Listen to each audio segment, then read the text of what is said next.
all are welcome to the celebration of our blessed brother Solanus Casey.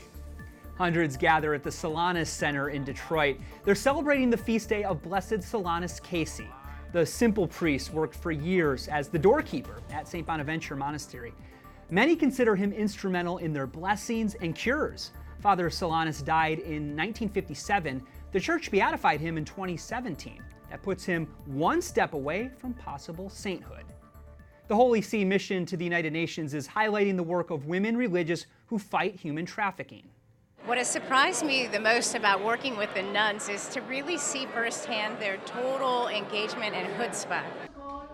Lisa Christine is a photographer who travels the world to capture the faces of its victims. Her work is being displayed in an exhibit called Nuns Healing Hearts. Pope Francis officially launched the campaign to fight the scourge of human trafficking in May at the Vatican. Let's talk about that with our UN correspondent, Sabrina Ferrisi. She joins us from the United Nations in New York. Sabrina, can you tell us a little bit more about the network of sisters? What exactly is it? Okay, the network is called the Talitha Kum International Network of Nuns. They are nuns specifically organized to fight against human trafficking.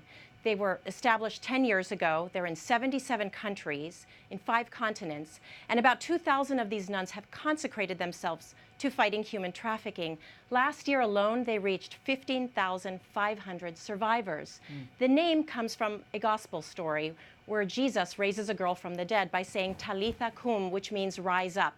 And indeed, these nuns are acting to rise up the victims of human trafficking through rehabilitation and reintegration. As one nun told us yesterday on the panel, she said, what happens to you as a victim doesn't have to define you.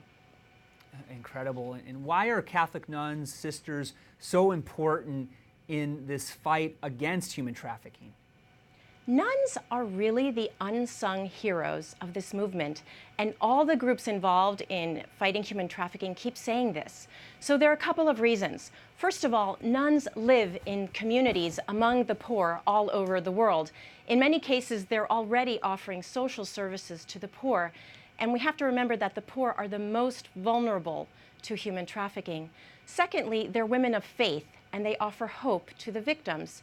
Many of the victims may not even be Christian, but they believe in God, and this common belief in God and the dignity of the human person forms a bond between the nuns and the victims. Finally, they're women. We have to remember that 70% of the victims of human trafficking are girls who are forced into prostitution, and they lose trust in men. So in order to heal, they need to spend time in the loving embrace of prayerful women, and these nuns give them that. I want to ask you about the exhibit which was launched at the Vatican in May. What did the Holy Father think at that point, and how did people at yesterday's event respond? Okay. Pope Francis thinks that Lisa Christine's work as a humanitarian photographer is very important because she's been photographing the victims of human trafficking for the last 10 years.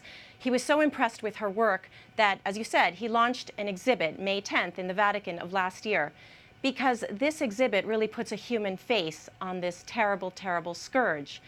Last night at the exhibit here at the UN, people were very enthusiastic and moved.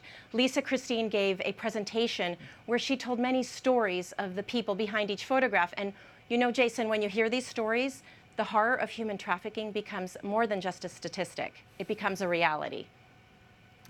Such a scourge. Sabrina Ferrisi reporting from the United Nations. Thanks so much, Sabrina. Thanks, Jason.